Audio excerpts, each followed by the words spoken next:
네, 안녕하십니까. NH선물 외환 이코노미스트 김승혁입니다. 금번 NH선물 웨비나에 참여해주신 모든 여러분께 진심으로 감사드립니다. 저희의 이번 주제는 원자재를 다시 한번 가져왔습니다. 최근에 다시 한번 핫해지고 있는 섹터죠. 저희가 그래서 일전에 한번 모셨던 분인데 다시 한번 재차 모시게 되었습니다. NH투자증권에서 FICC를 총괄하고 계시는 황병진 연구원님이십니다. 네, 안녕하세요. 안녕하세요. 네, 최근에 좀 어떻게 보고 계세요, 시장? 시장 상황이 쉽지만은 않죠. 사실상 뭐 올해 하반기 내내 연준을 중심으로 한 글로벌 중앙은행들이 결국은 공격적인 긴축을 하면서 글로벌 경기 침체에 대한 걱정이 상당히 큰 상황이다 보니까 아마 시장의 변동성이 커지면서 애널리스트들도 상당히 좀 바빠진 상황이다라고 보시면 좋을 것 같습니다. 네, 제가 안 그래도 이번에 자료를 좀 받으면서 저희 4분기 자료를 좀 받았는데 제목이 좀 저는 흥미로웠어요. 월동 준비라는 제목이었는데 좀 어떤 의미일까요?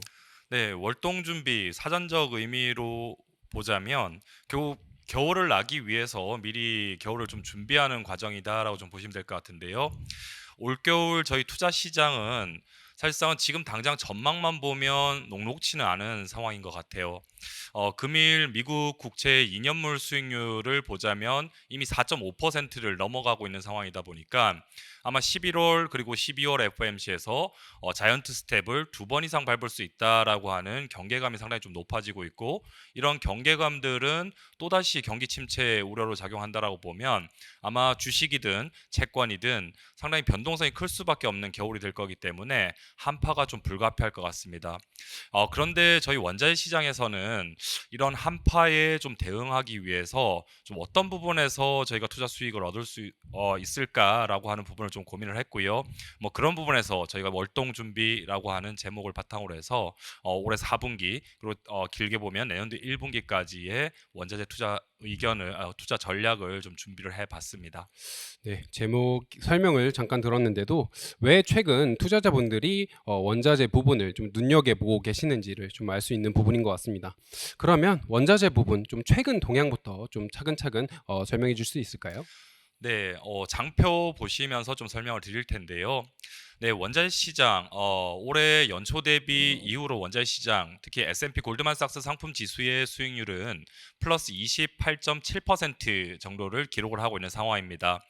올해 상반기에 이미 S&P 골드만삭스 상품 지수가 플러스 35.8%를 기록했던 것과 비교를 하면 하반기 들어와서는 원자재 시장이 그래도 상반기보다는 좀 내렸다라고 좀 볼 수가 있는데, 근데 하반기 들어와서 3분기와 4분기를 좀 나눠서 저희가 다시 보게 되면 3분기에 이미 마이너스 10% 하락했다가 4분기 들어와서는 좀 플러스 수익률로 좀 전환이 되는 모습들이 전개가 되고 있습니다. 당연히 원자재 시장에서도 경기 침체라고 하는 공포가 빈번한 변동성을 좀 일으키고 있는 상황입니다. 왜냐하면 저희가 글로벌 G2 국가 중에서 미국의 경기가 회복에서 확장 국면, 그리고 확장 국면에서 지금 서서히 침체 국면으로 가고 있는 가운데 나머지 G2 국가 중에 하나인 중국 같은 경우에는 이미 1년 이상 경기 침체에 빠져 있고 최근에 부동산 시장을 중심으로 해서 상당한 리스크를 키우고 있는 부분이기 때문에 원자재 시장에서도 상당히 좀 주목을 하고 있는 좀 리스크 변수다라고 좀 보실 수가 있겠고요. 또한 경기 침체에 대한 걱정이 상당히 높아지고 있고 자산 시장의 변동성이 상당히 큼에도 불구하고 연준을 중심으로 한 중앙은행들은 사실상은 그들의 기조를 변경을 하지 않는 모습인 것 같아요. 아마 9월 FOMC에서도 제롬 파월 의장이 사실상은 피복 가능성을 좀 일축을 하면서 올해 말에는 연준의 기준금리가 중간값이 4.4% 그리고 내년도에는 4.6%까지 제시가 되고 있다라는 점에서 감안하면 올해 11월 FMC 그리고 올해 12월 FMC를 앞두고 75bp 또는 또 75bp 금리 인상이 단행이 된다라고 보면 이미 역전이 되어 있는 이 미국 국채 10년물 국채 수익률이랑 2년물 국채 수익률 간의 이 격차라고 하는 부분이 내년도에 미국 중심의 경기 침체를 세상 예상케 하기 때문에 아마 올해 4분기 올겨울에 저희가 자산 시장에서 투자를 하시는 분들이라고 보면 아마 변동성이 상당히 큰 큰 그런 4분기를 맞이하지 않을까라고 좀 생각을 하고 있습니다.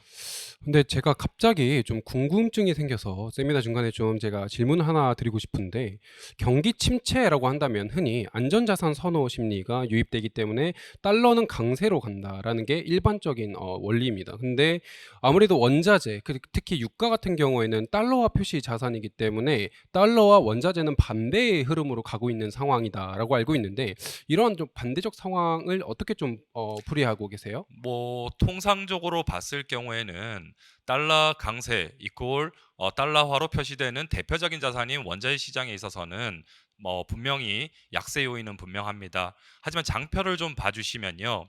올해 3분기 같은 경우에는 달러화가 7% 정도 상승을 하면서 원자재 시장은 3분기 때 10% 하락하는 모습들도 없지 않아 나타나긴 했습니다.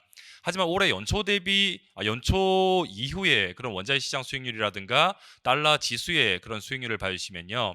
달러화는 20% 이상 20% 가까이 급등하고 있는데 20% 급등했다라고 보면 원자재 시장은 아마 20% 이상 급락을 해야 됨에도 불구하고 30% 가까이 상승하고 있다라고 하는 모습이 나타나고 있어요. 뭐 이런 부분들이 결국은 올해 저희가 미국 달러 지수에서 115포인트 가까운 상승을 경험을 하면서 좀 변동성을 겪고 있는 부분이긴 한데, 이 원자재 시장은 달러 지수가 115포인트 이상으로 더 치고 올라가서 엄청나게 올라가지 않는 이상은 그 이내에서는 회복될 때도 상당히 빠른 또는 탁월한 회복력을 좀 보이는 모습인 것 같습니다. 저는 그 배경을 과거와 다른 통상적으로는 달러화 강세는 원자재 시장이 약세여야 되는데, 달러화 강세임에도 불구하고 원자재 시장에 약세가 안 나타나고 있는 대표적인 특징을 저는 신냉전 또는 탈세계화의 흐름에서 투자자분들께 지속적으로 좀 전달해 드리고 있는 상황입니다. 저희가 냉전이라고 하면 1950년 저희도 6.25 전쟁을 겪었었고요. 1950년 이후부터 1980년 당시까지 서방과 소련의 그런 갈등이라고 하는 부분이 글로벌 냉전을 사실상 만들었던 시기를 겪었었는데, 아마 1980년대 후반에 중국이 개방되면서 중국에서 상당히 값싼 노동력들이 흘러나오고, 또한 중국이 세계의 공장이 되어가는 과정에서 아마 저희 과거 30년 동안은 물가라고 하는 부담들 자체가 그렇게 시장에서 부담이 됐던 적은 없었던 것 같습니다.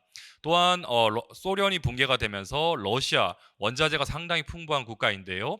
러시아에서도 풍부한 원자재들이 시장으로 흘러나오다 보니까 뭐 이런 부분들 역시 과거 30년 동안 저희가 디스인플레이션 환경들을 좀 겪게 했는데, 최근까지 사실상 미중 갈등뿐만 아니라 러시아의 우크라이나 침공 이후에 창표에서 보시는 이 붉은색 영역, 이 세컨월드의 영토가 상당히 좀 많이 확장이 되고 있는 모습입니다. 아마 과거 냉전 당시와 비교하더라도 지금 신냉전으로 들어갈 경우에는 서방과 갈등을 일으키는 이 세컨월드가 상당히 좀 확대가 되고 있는데, 이런 부분들이 원자재 시장에서도 달러화가 강세임에도 불구하고 과거만큼 이 페트로 달러로 불리는 이 달러화의 이 패권이라고 하는 부분이 원자재 시장에서 그렇게 먹히지 않는다라고 하는 부분이 아마 원자재 시장에서 최근에 뚜렷하게 역의 상황관계가 나타나지 않는 대표적인 특징이다라고 좀 보고 있습니다. 이걸 실물적인 그런 저희가 투자 지표로 좀 살펴보게 되면, 우선 저희가 글로벌 경기 선행 지수라든가 아니면 글로벌 제조업 PMI가 1년 이상 지금 하락하고 있고 제조업 경기가 안 좋다라고 사실상 나타나고 있는데, 제조업 경기가 안 좋으면 당연히 원자재 시장의 수요도 안 좋을 거다라고 하는 전망 또는 심리가 팽배할 수밖에 없습니다. 뭐 이런 부분들은 당연히 원자재 시장에서 가격 하방 압력들을 높일 수 있는 재료인데요. 근데 상대적으로 과거와 다르게 원자재 시장의 가격의 하단 자체가 상당히 단단하면서 빈번하게 상승을 시도하는 이유는 오른쪽 차트에서 봐주시면 좋을 것 같은데요. 저희가 해상 운임이라고 하면 아마 대부분의 투자자분들이 잘 아시는 해상 운임 지수가 BDI라고 하는 발틱 익스체인지 드라이 인덱스라고 하는 지표를 많이 보십니다. 보통 이 BDI는 철광석, 석탄 또는 곡물과 같은 건화물을 실어 나르는 배들에 대한 운임인데요.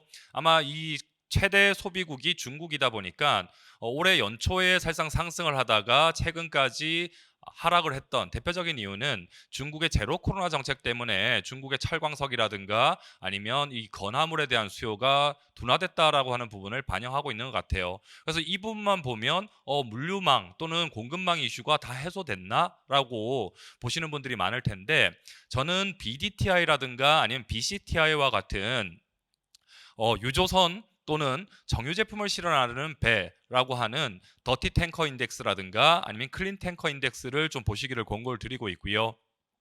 지금 현재 더티 탱커 인덱스만 보더라도 역대 고점을 뚫으면서 상승을 시도하고 있다라는 점에서 보시면 현재 그런 신냉전에 따라서 공급망이 재편이 되면서 이 에너지 시장 내에서 유조선들이 상당히 좀 부족한 현상들이 나타나고 있다. 그런 측면에서 유조선의 운임이 상승하다 보니까 결국 이 원자재 시장 내에서도 수요가 안 좋아서 원자재 가격이 하락할 수 있는 요인이 분명히 있음에도 불구하고 상당히 공급단에서 타이트한 이슈들이 원자재 가격의 하방 경직성을 방어해 주는 것 같다라고 생각을 합니다. 아마 흔히 이제 저희가 선물 시장에서도 이런 지표들을 상당히 좀 많이 보실 수가 있을 텐데요. 저는 오늘 두 가지 선물을 좀 준비를 해 왔습니다.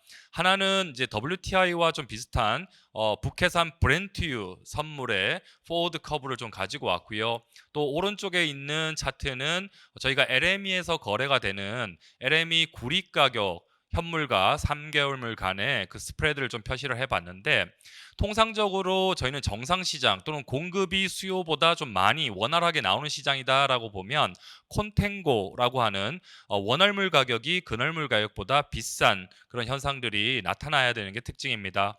근데 원자재 시장 올해 경기 침체로 갈 거고 수요가 안 좋아진다라고 보면서 공급이 수요보다 많을 거다라고 하는 전망이 우세해야 되는데, 지금 현재 브렌트유 선물이라든가 아니면 LME 구리 선물에서 공통적으로 백워데이션이라고 하는 근월물 또는 실물 가격이 원월물 가격보다 비싼 현상들이 발생하고 있다라는 거죠. 그럼 이 부분은 근월물 또는 실물 시장이 상당히 타이트하다라는 부분을 좀 의미를 하는 부분이기 때문에 결국은 달러화 강세에도 불구하고 왜 원자재 시장이 이렇게 역외상관관계를 보이지 않느냐라고 하는 부분은 수요에 대한 걱정은 있긴 하지만 공급이 더 타이트해지면서 가격의 하방 경직성을 방어를 하는 재료로 작동하고 있다라고 생각합니다.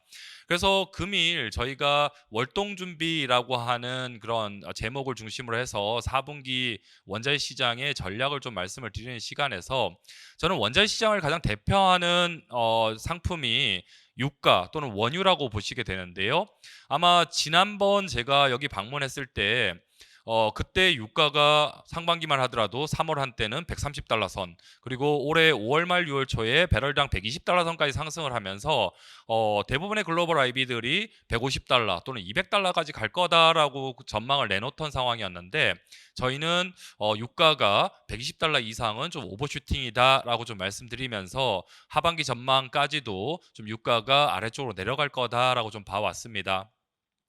하지만 지금 현재 시점에서는 저희는 올겨울에 다시 한번 이 월동 준비 차원에서는 원유를 좀 주목해 보실 필요가 있다라고 생각하고 있고요.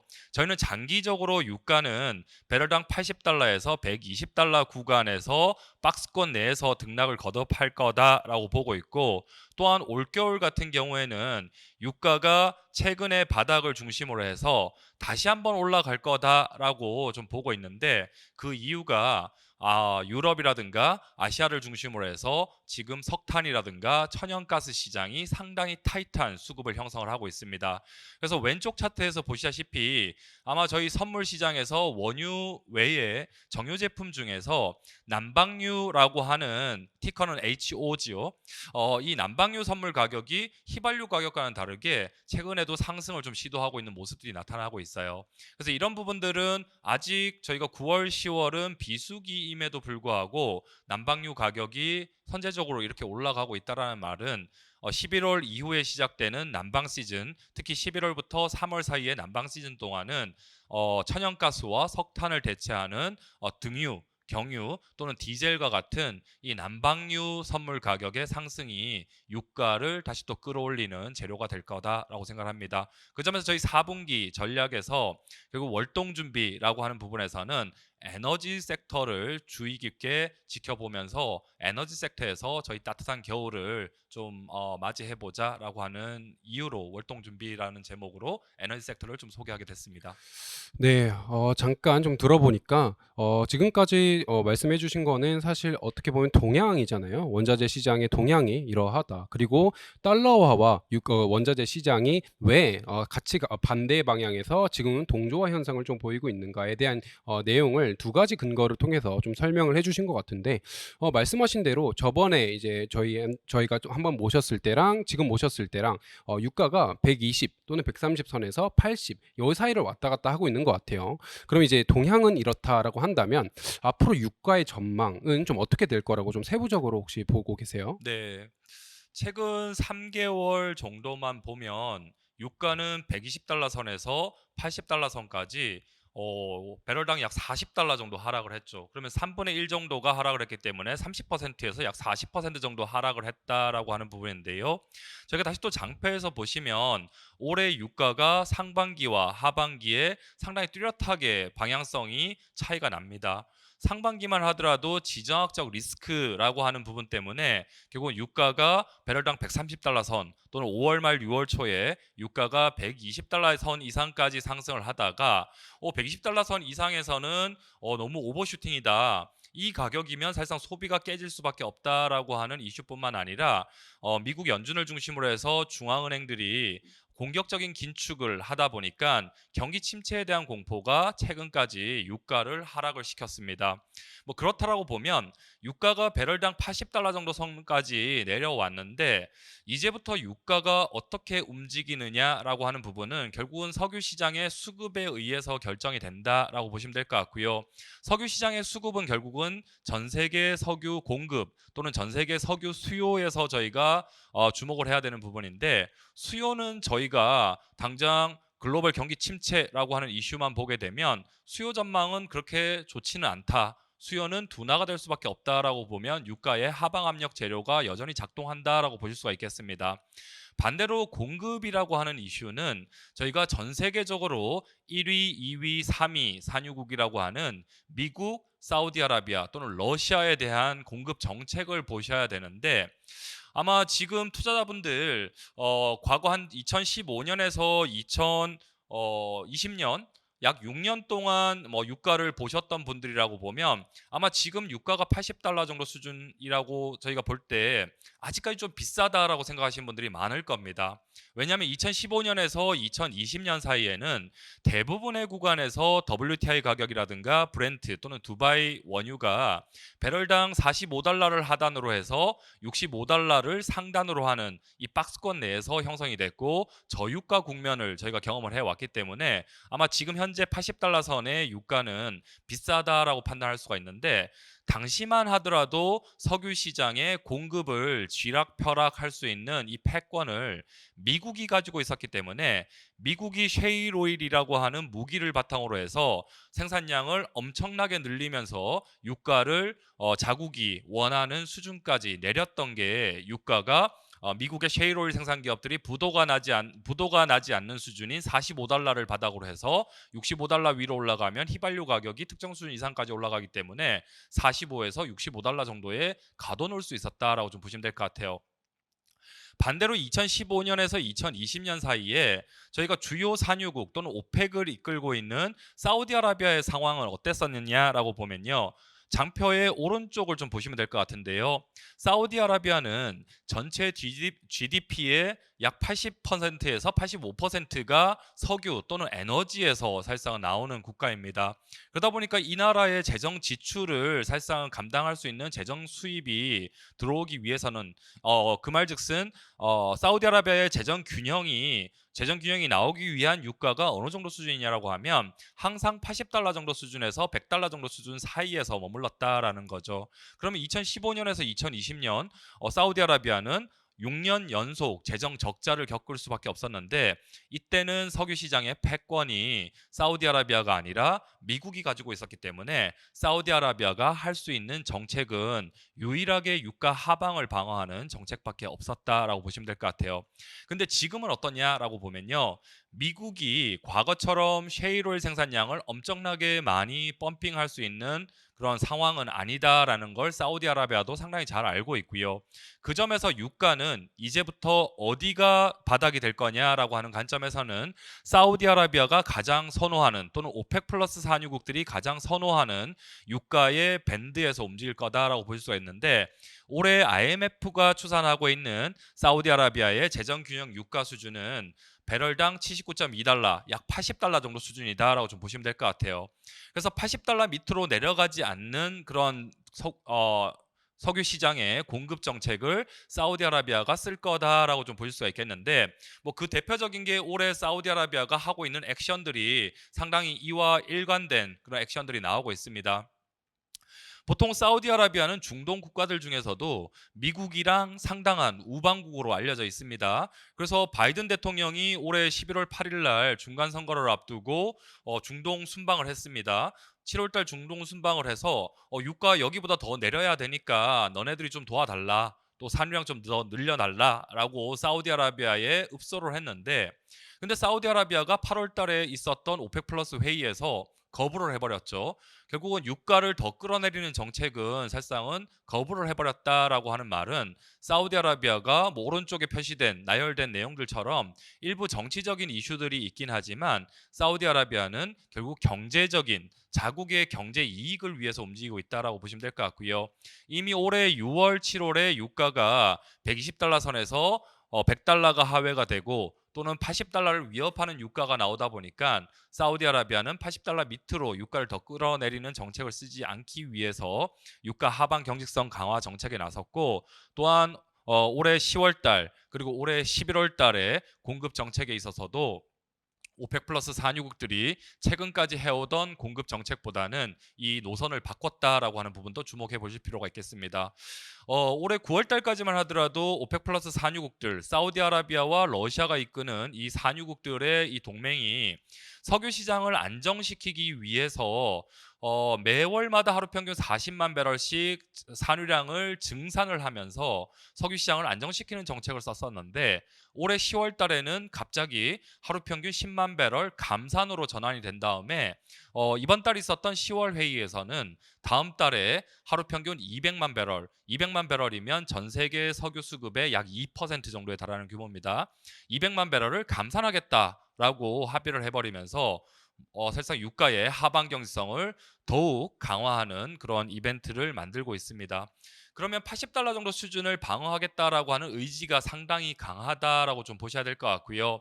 뭐 그런 측면에서 이제부터는 사우디아라비아라든가 오펙 플러스 산유국들은 유가를 끌어올리는 정책을 쓸 텐데 저희가 올겨울에 특히 4분기에는 미국 연준을 중심으로 해서 공격적인 긴축이 지속이 되다 보니까 달러화가 강세가 지속이 되고 있는데다가 유가까지 또 강세를 간다라고 보면 원유를 순수입하는 신흥국들 또는 이종 통화를 쓰는 국가들 같은 경우에는 또다시 유가가 너무 비싸다라고 하는 그런 부담에 사실상 직면할 수밖에 없습니다.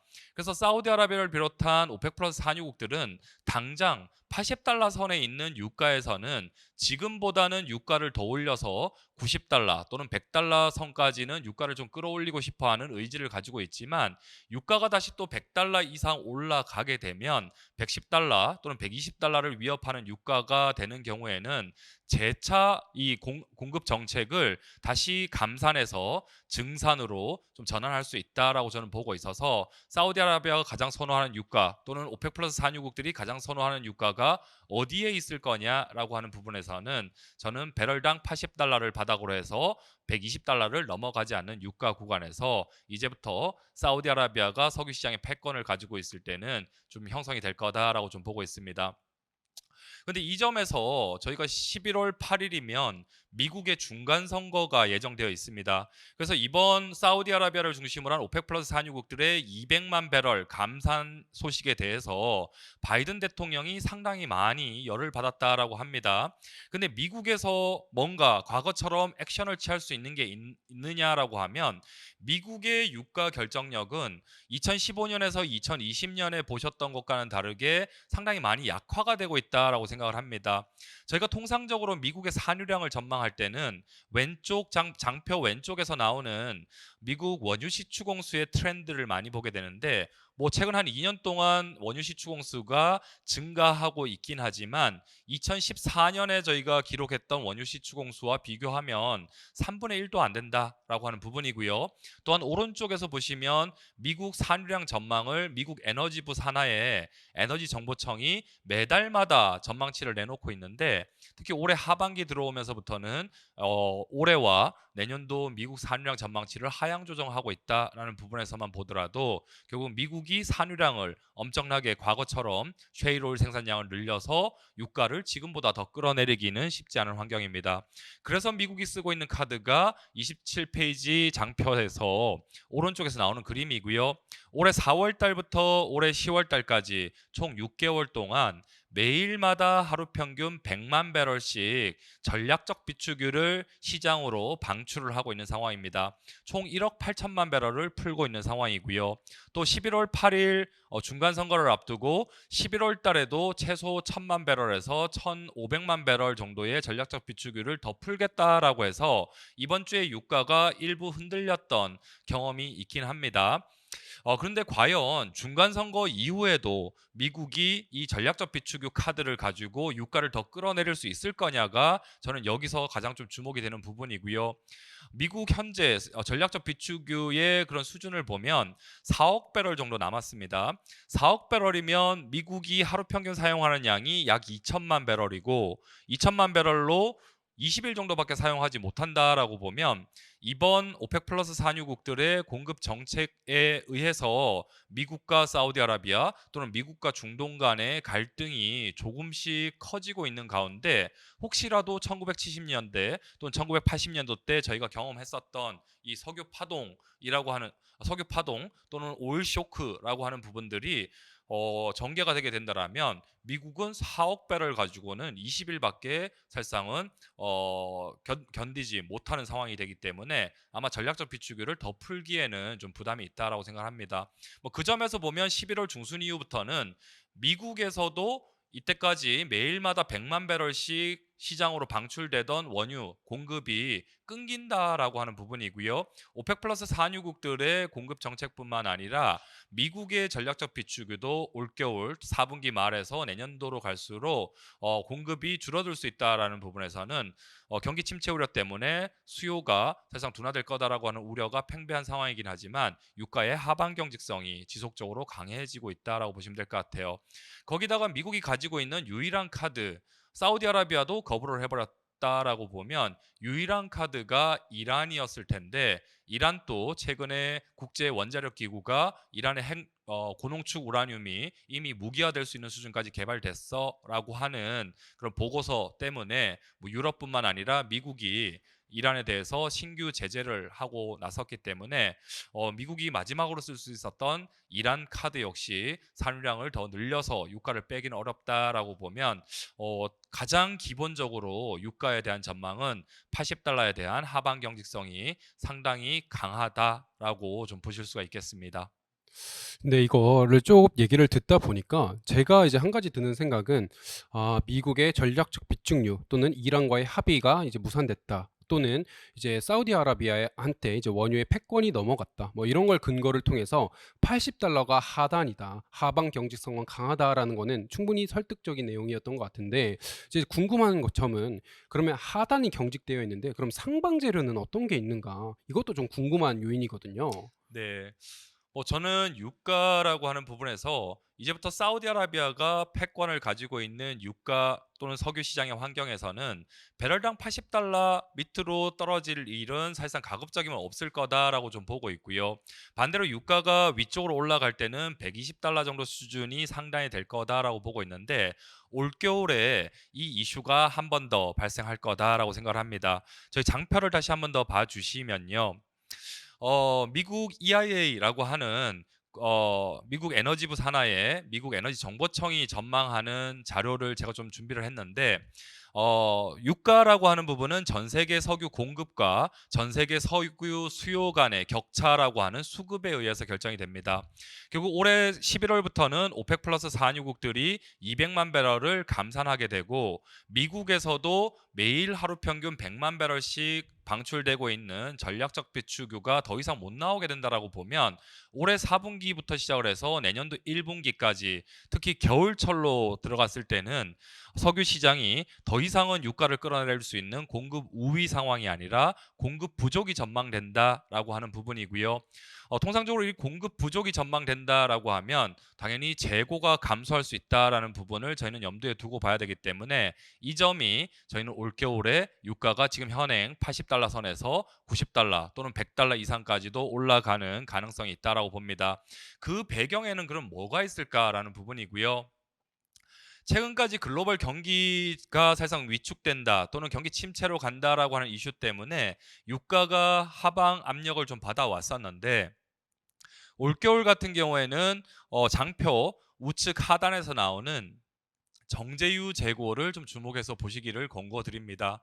저희가 여름철 6월에서 8월 같은 경우에는 드라이빙 시즌이고 휘발유에 대한 수요가 가장 중요한 모멘텀이 나타나는 시즌이 드라이빙 시즌이긴 하지만 겨울철 특히 11월에서 3월 사이에는 난방 시즌이라고 해서 난방용 에너지에 대한 수요가 상당히 많이 늘어나게 되죠. 뭐 등유 또는 경유, 디젤과 같은 그런 가격들일 텐데 지금 재고만 보더라도 과거 5년 동기간 평균보다도 상당히 부족한 상황이고 지난해보다도 상당히 낮은 수준들이 형성이 되는데 국제 에너지 기구라고 하는 IEA 같은 경우에는 올해 4분기와 내년도 1분기 같은 경우에 유럽과 아시아를 중심으로 해서 지금 현재 천연가스 또는 석탄 가격이 상당히 과거보다도 높게 형성이 되어 있기 때문에 천연가스를 대체하는 원유의 수요가 전년보다도 2배 이상 늘어날 거다라고 전망을 하고 있습니다. 그 점은 천연가스, 석탄이 비싸다 보니까 원유 시장에서 난방을 할 때 사용하는 등유 또는 경유와 같은 난방유에 대한 수요가 늘어날 거다라고 보는 거고요. 장표 오른쪽 상단에서 보시면 앞서 보셨던 그림과 마찬가지로 최근에 난방유 가격이 상승을 시도를 하고 있는 모습들이 나타나고 있고 천연가스는 잠시 단기 이벤트 때문에 좀 내리고 있긴 하지만 올 11월 이후 난방 시즌으로 들어갔을 때 난방유 가격의 상승 또는 천연가스 가격의 상승은 유가의 상승도 이끄는 재료가 될 거다라고 생각을 합니다. 이 점뿐만 아니라 저희가 올해 4분기에 또 지켜보셔야 되는 또 다른 이벤트는 러시아를 둘러싼 이벤트도 한번 좀 잘 주목해 보시기를 좀 권고를 드리는데요.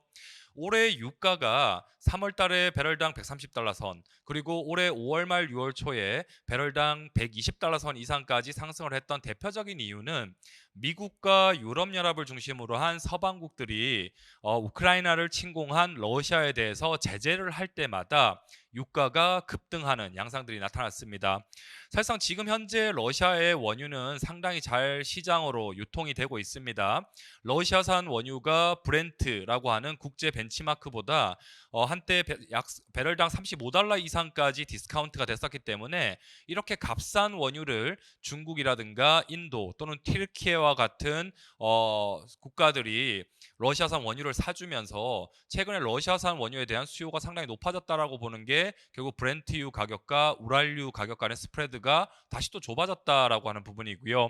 결국 러시아산 원유가 미국과 유럽연합의 제재에도 불구하고 시장으로 상당히 잘 팔리고 있다 보니까 결국 미국이 3월 초에 유가를 130달러까지 끌어올리면서 했던 미국의 러시아 원유 전면 금수 조치 또는 5월 말 6월 초에 유럽연합이 러시아산 원유를 사실상 올해 연말부터 수입을 안 하겠다라고 이제 합의를 했던 이 제재가 결국 실패했다라는 거죠. 러시아는 원유를 시장으로 갖다 팔면서 결국 그 이익을 전쟁 자금으로 사용을 할 수 있다라고 하는 이야기가 되어 버리는데, 그 점에서 올겨울에 저희가 한 번 더 주목을 해야 되는 이벤트가 이 서방국들, 특히 G7 차원의 이 국가들이 러시아가 원유 또는 가스를 수출해서 얻는 이익을 누리지 못하도록 차단하는 정책을 준비를 하고 있습니다. 그 정책이 러시아 원유 가격 상한제라고 보시면 될 것 같고요.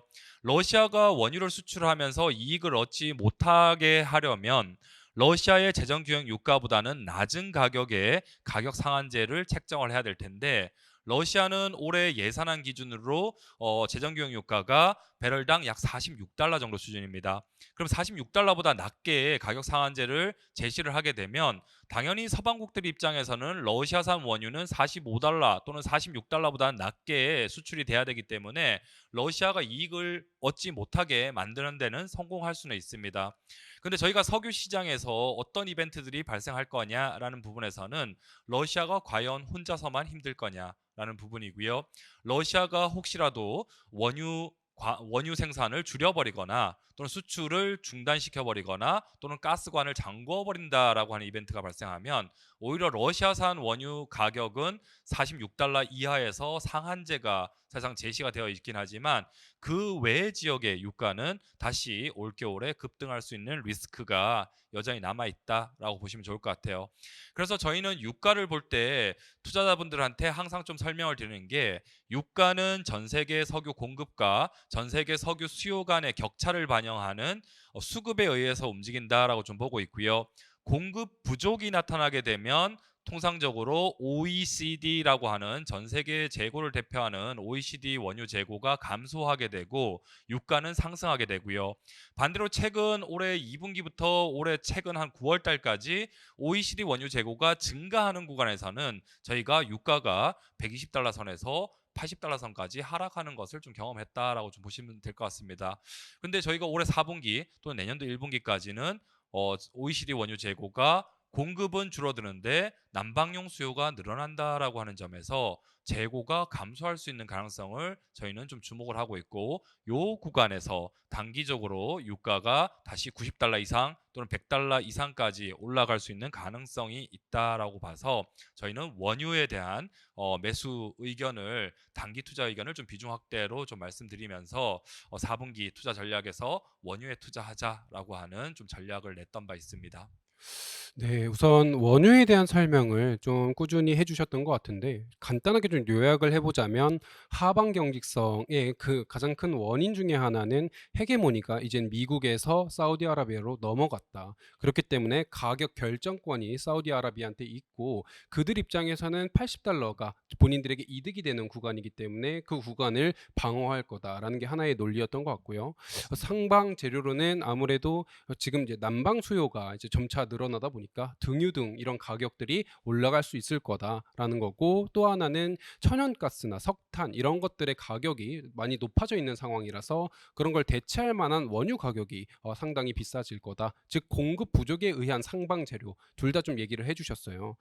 근데 이제 저는 이제 듣다 보니까 궁금해지는 게 원유 당연히 최근에 문제가 되고 있기는 한데 뉴스를 키면 노드스트롬 관련된 얘기라든지 뭐 러시아의 천연가스 관련된 얘기가 상당히 많이 거론되고 있는데 그래서 가스에 대한 얘기도 상당히 궁금해 하시는 분들이 많아요. 좀 가스는 어떻게 보고 계시는 건가요?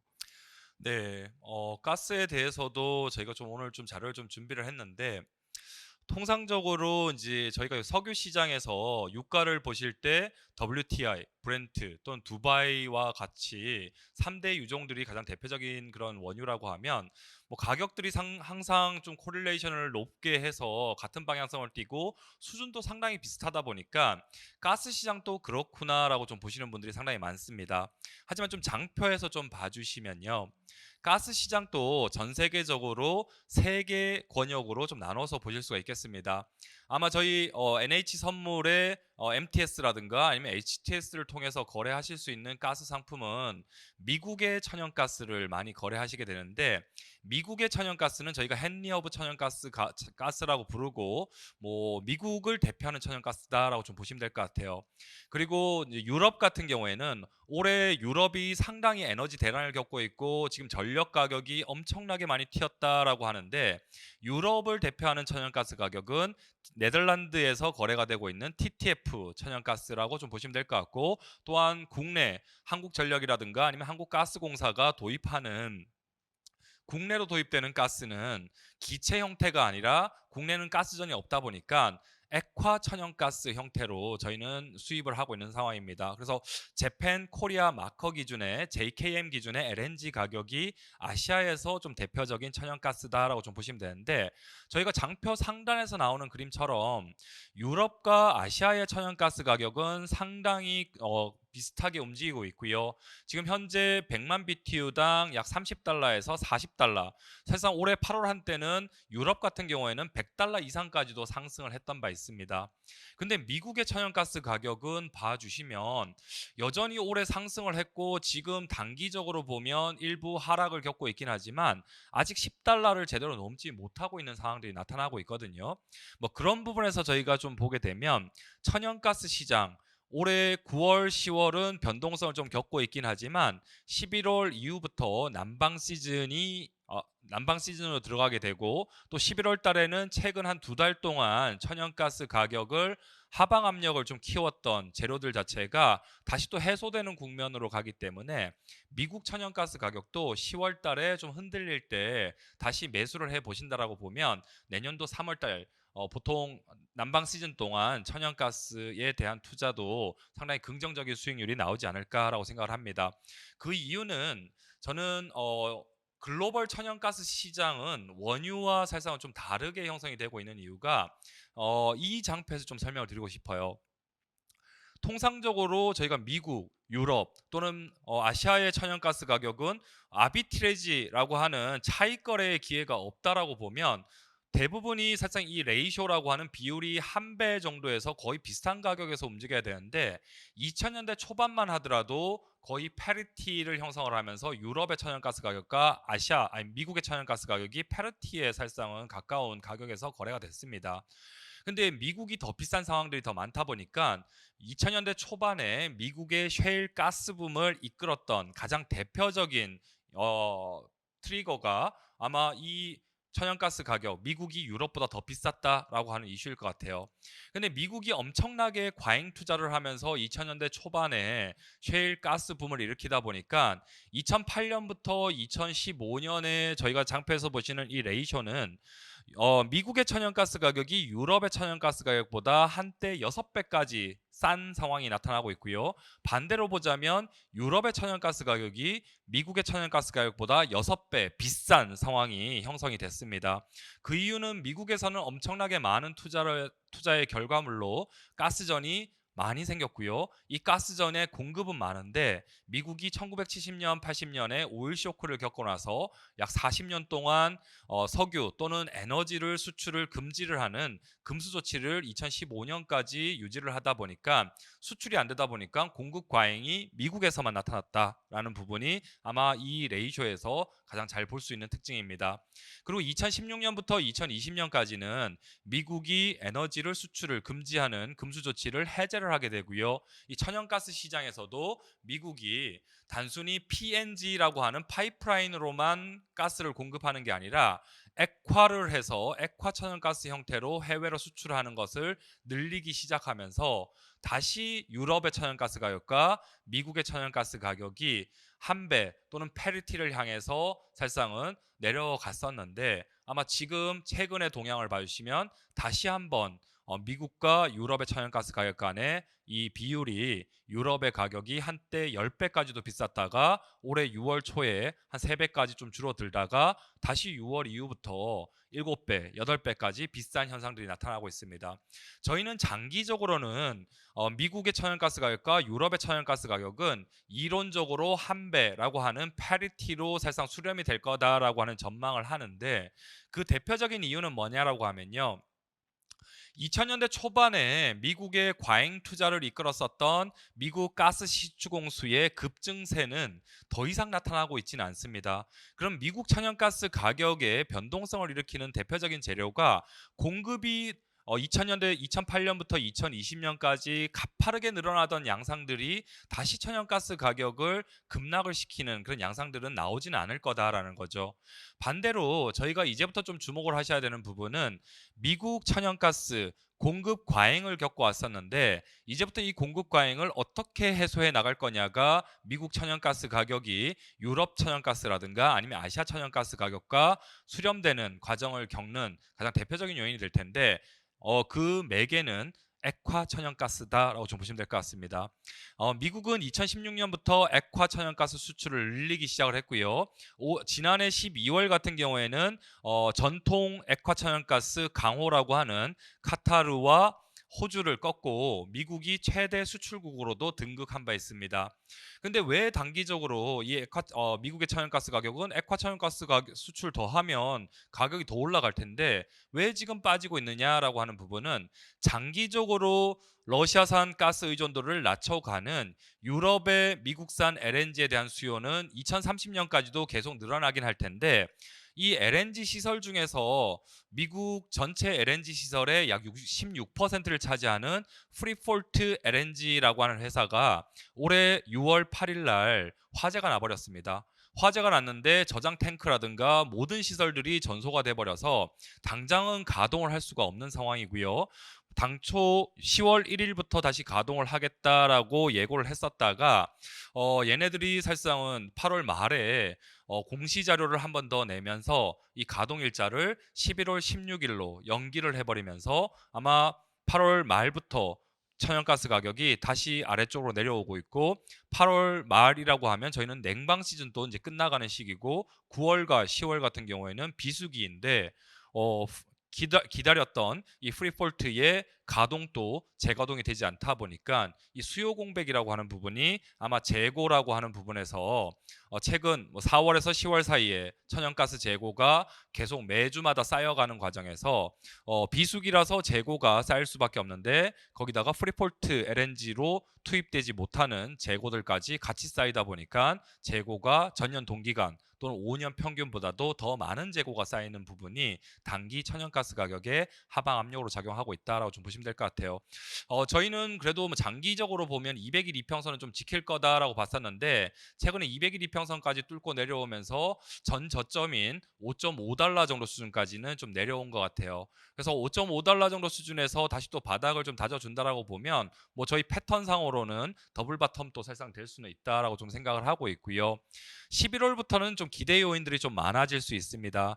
11월부터 들어가게 되면 통상적으로 11월부터 매년 3월까지는 천연가스 재고가 감소기로 돌아서는 난방 시즌으로 진입을 하게 되는데 11월 16일부터는 화재 여파가 있었던 프리폴트 LNG도 다시 재가동을 하게 된다면 수요가 정상화될 거고 미국의 LNG 수출 낙관론이다라고 하는 부분도 다시 재점화될 수 있는 구간으로 들어가게 되면 다시 11월 중순부터는 재고가 매주마다 감소하긴 하는데 이 감소폭이 전년 동기간 또는 5년 평균보다 더 많은 폭의 재고가 감소하면서 천연가스 가격이 올겨울에도 다시 한번 상승을 시도하는 그런 그림들이 나올 거다라고 생각을 합니다. 그래서 올해 8월 달에 미국 천연가스 가격이 10달러에 딱 도달을 했다가 지금은 5.5달러 정도까지는 빠져 있어서 투심이 당장은 좋지는 않지만 오른쪽 그림에서 봐주시면요. 미국 EIA도 95% 신뢰도 기준으로 해서 미국 천연가스 가격의 어퍼 바운드를 어느 정도로 제시하고 있냐라고 하면 올겨울 특히 올해 4분기와 내년도 1분기까지는 두 자릿수 이상으로 미국의 천연가스 가격이 올라갈 거다. 그리고 장기적으로 내년도 2분기부터는 다시 또 안정화가 시도가 되겠지만 10달러 이상에서 장기 안정화가 시도가 될 거다라고 보고 있다는 점에서는 지금 현재 한 자릿수에서 거래되고 있는 천연가스 가격은 상당히 과매도가 됐다라고 좀 보고 있고요. CFTC에서 지금 나타나고 있는 투기 세력들의 포지셔닝도 순매도 자체가 좀 과매도권까지 내려왔다라는 점에서 11월 중반 이후부터 쇼커버링이 사실상 출해가 되면서 천연가스 가격의 재차 상승을 좀 이끌어갈 수 있는 재료가 되지 않을까라고 생각을 하고 있습니다. 네, 미국의 천연가스, 그러니까 결론을 잠깐 내보자면 결국에는 미국의 천연가스 가격과 유럽의 천연가스 가격이 페리티 수준으로 내려갈 거다. 왜냐하면 11월 6일부터는 프리포트에서 수출이 되면서 이제 LNG에 대한 수출, 그리고 이거에 따른 재고 감소, 이러한 것들이 영향을 좀 줄 거다라는 말씀이신 것 같은데, 근데 저는 아무래도 이제 환을 보다 보니까 최근에 파운드와 뭐 유로화 이런 것들 보다 보면 오히려 네덜란드 TTF 관련된 유럽의 천연가스 관련 궁금증도 상당히 많은 것 같아요. 유럽 천연가스는 좀 어떻게 보고 계시나요? 네, 유럽 천연가스 가격도 제가 좀 준비를 했는데요. 장표를 봐주시면 유럽 천연가스 가격은 올해 8월 한때 저희가 믿을 수 없을 정도로 천연가스 가격이 상당히 큰 폭으로 치솟았습니다. 100만 BTU당 100달러 이상까지 유럽의 천연가스 가격이 폭등을 했던 걸 경험을 했고요. 사실상 저희가 2021년 상반기만 하더라도 천연가스 가격이 사실상은 10달러도 안 하던 게 이미 올해 8월 달에 거의 한 10배 가까이 올랐다라고 하면 아마 유럽은 상당히 전력난에 사실상 직면할 수밖에 없었는데 최근 들어와서는 다시 안정화를 시도를 하면서 약 40달러 정도 수준까지는 내려와 있는 상황이긴 합니다. 그러면 천연가스 가격이 지금 내려오고 있으니까 그럼 이제 유럽의 천연가스 가격은 지금부터 계속 쭉 내려갈 거다라고 볼 수 있느냐라고 보면 저는 올겨울만큼은 아직은 저희가 긴장을 놓칠 수는 없다라고 봅니다. 왜냐하면 미국의 프리포트 LNG가 11월 16일이나 돼야지 가동이 재가동이 되고 여기서 LNG가 실려서 유럽으로 향할 텐데 그 기간이 되려면 12월은 돼야지 사실상 유럽으로 도착하게 될 거고 근데 11월부터 난방 시즌 들어가게 되면 러시아가 언제든지 다시 또 도발을 할 수 있는 가능성들이 남아있기 때문에 이런 부분들은 당장은 천연가스 가격이 아래쪽으로 하향 안정화를 시도하고 있지만 11월부터 3월 사이에는 여전히 상방 압력들도 염두에 둬야 된다라고 좀 말씀드리고요. 또한 최근에 투자자분들이 가장 많이 보시는 지표가 아마 47페이지에서 왼쪽 그림에서 나오는 유럽의 재고를 보시면 좀 좋을 것 같습니다. 유럽의 재고가 생각보다 잘 쌓이고 있어요. 그래서 아마 대부분의 언론들이 유럽이 겨울을 앞두고 10월 달까지 재고를 상당히 잘 비축해 놨다 보니까 올겨울에는 유럽에서 전력난이 안 일어날 거예요라고 보시는 분들도 많은데 근데 재고가 사실상 5년 평균 정도 수준 또는 충분히 쌓였다라고 하더라도 이게 과연 올겨울 11월에서 3월 사이에 난방 시즌을 날 수 있는 수준이냐라고 보면요. 그 전제 조건은 공급이 원활하게 잘 유지가 되는 가운데 재고가 이 정도 쌓여 있으면 올겨울은 편안하게 날 수 있다라고 하는 부분입니다. 하지만 이 공급의 불확실성이 여전히 남아 있는 현재이기 때문에 유럽 천연가스 재고가 지금 잘 쌓이고 있다라고 하더라도 언제든지 특히 11월부터 3월 사이에는 미국과 마찬가지로 유럽의 천연가스 재고도 감소기로 들어서기 때문에 공급이 사실상 타이트해지는 구간 또는 러시아가 도발을 하는 구간에서는 재고가 예상보다 더 빠르게 소진되어 버릴 수 있다라고 하는 가능성도 좀 염두에 두시면서 과도한 낙관론은 좀 시기상조다라는 점을 좀 염두에 두시기를 바라고요. 장기적인 관점에서는 유럽의 천연가스 가격 저희도 내년도 뭐 2분기 또는 내년도 3분기로 가면 유럽과 아시아의 천연가스 가격은 지금보다는 더 아래쪽으로 내려갈 거다라고 좀 보고 있습니다. 하지만 그 전제 조건은 유럽, 미국 천연가스 가격 간의 그런 비율이 패리티를 향해서 가는 미국의 천연가스 가격의 상승이 전제될 때 유럽과 아시아의 천연가스 가격은 하향 안정화되면서 중간에서 만나는 또는 수렴되는 양상들로 갈 거다라고 좀 종합해 볼 수가 있겠습니다. 네, 우선 세미나를 제가 쭉 들어봤는데 상당히 흥미로웠습니다. 제가 나름대로 이번 세미나를 좀 정리를 해보자면 가장 처음에는 동향을 먼저 말씀을 해주셨어요. 헤게모니가 결국에는 미국에서부터 사우디아라비아로 옮겨가고 있다. 이 과정에서 나오는 이제 유가의 하방 경직성에 대해서 말씀을 해주셨고요. 그다음에 공급 부족에 따른 상방 요인까지 같이 이제 점검을 좀 해주셨습니다. 그리고 넘어가서는 이제 천연가스 관련해서는 크게 미국과 유럽의 천연가스의 각각의 요인을 설명해 주셨고 특히 미국과 유럽의 페리티 관련해서까지 두 개를 연동해서 좀 설명을 해 주셨다. 저는 크게 이렇게 좀 나눠볼 수 있을 것 같은데요. 지금 좀 들어보다 보니까 상당히 제가 이제 반응을 실시간으로 보고 있는 상황인데 많은 분들이 상당히 많은 질문을 내주심과 동시에 이제 내용이 워낙 다양하다 보니까 질문을 내주신 거에 대한 본인의 답을 스스로 찾으신 것 같아요. 그래서 제가 이 질문 리스트들을 좀 보다가 그나마 좀 이거는 정말 한번 여쭤보고 싶다라는 질문을 한 가지를 좀 가져왔는데, 이거를 같이 한번 좀 진행을 해 보자면, 어떤 질문이냐면 아까 말씀하신 대로 $80는 하방 경직성이 있다라고 말씀을 하셨는데, 근데 만약에 유가가 $80를 하회하면 그거는 어떤 원인이 이제 발생을 하면 그렇게 될 수 있을까요? 라는 질문이었습니다. 네. 저도 가급적이면 유가가 $80의 하방 경직성이 상당히 강할 거고, 뭐 지금 현재 경기가 침체 걱정들이 있긴 하지만 $80 밑으로 내려가는 일은 그렇게 많지는 않을 거다라고 좀 예상을 하고 있고 기대를 하고 있는데, 혹시라도 내려가는 일이 생긴다라고 보면 아마 이걸 것 같습니다. 저희가 유가가 하방 변동성이 상당히 컸던 시기가 아마 가까운 과거라고 하면 뭐 2014년 유가가 폭락했을 당시, 또는 2008년 금융위기 때 유가가 급락했던 이슈, 또는 2020년에 저희가 코로나19가 대유행으로 사실상 번져가면서 석유 수요가 급감하면서 유가가 급락했던 것을 좀 경험을 했었는데, 아마 2014년은 사실상 수요가 꺾여서 유가가 내려갔다라기보다는 공급이 엄청나게 늘어나 버리면서 좀 유가가 급락을 했던 상황이기 때문에 아마 이번 상황과 비교하면 뭐 비슷한 상황은 아닌 것 같습니다. 그래서 2008년 또는 2020년과 같은 석유 시장의 수급이 형성되면 유가가 $80를 일시적으로 하회할 수 있는 가능성이 생길 텐데, 뭐 그거는 저희가 간단한 단어로 좀 종합을 하자면 크라이시스라고 하는 단어로 좀 종합이 될 수 있겠습니다.